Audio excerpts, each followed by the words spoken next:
merci de me recevoir chez vous.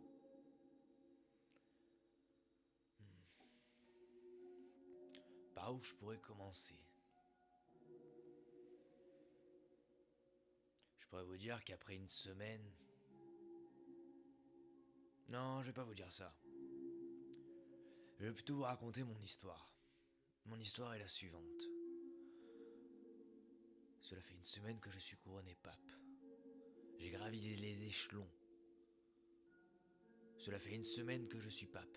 J'ai gravi les échelons de l'église, pas à pas, année après année. Depuis mes 16 ans, j'y suis. Mes 87 ans se font cette année. Le temps a passé et me voilà. Pourquoi, me diriez-vous? Y a-t-il un pourquoi? Si je vous en parle, c'est qu'il doit y en avoir un, après tout. Est-ce que j'ai fait ça sans raison? Eh bien non. J'ai pensé l'avoir fait sans raison. Mais en fait, il s'est passé tout autre chose.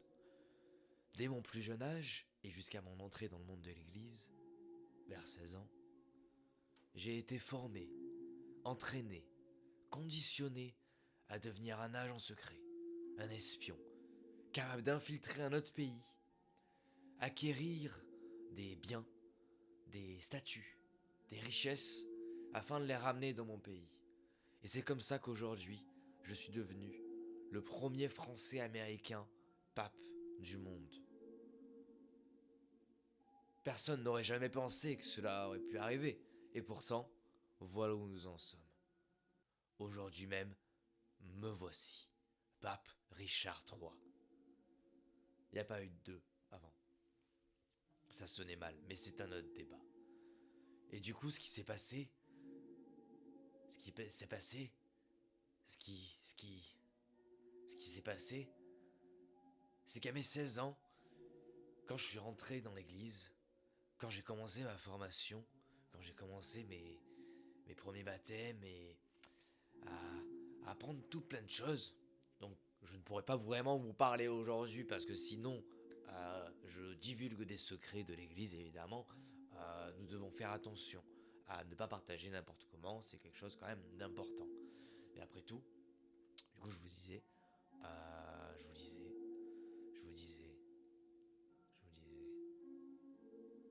À mes 16 ans, j'ai oublié tout ce qui s'est passé auparavant et mes souvenirs sont réapparus il y a de ça une semaine, au moment où j'ai récupéré ce drap, qui m'offre le statut de pape.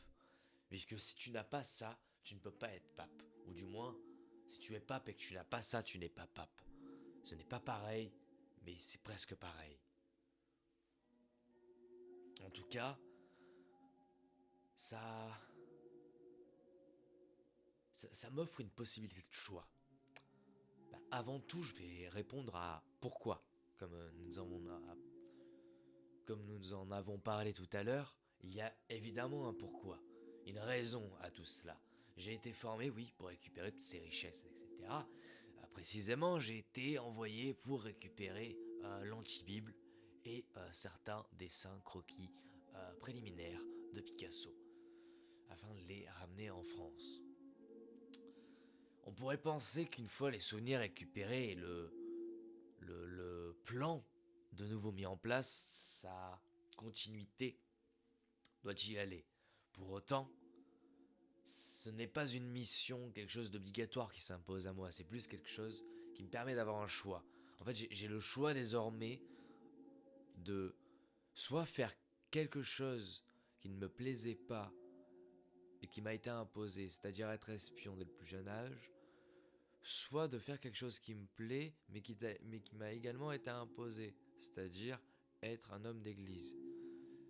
Ça m'offre le choix entre ces deux choses. Mais en vérité, le choix est au-delà de ça. Le choix est plus dans le... J'ai le choix de faire quelque chose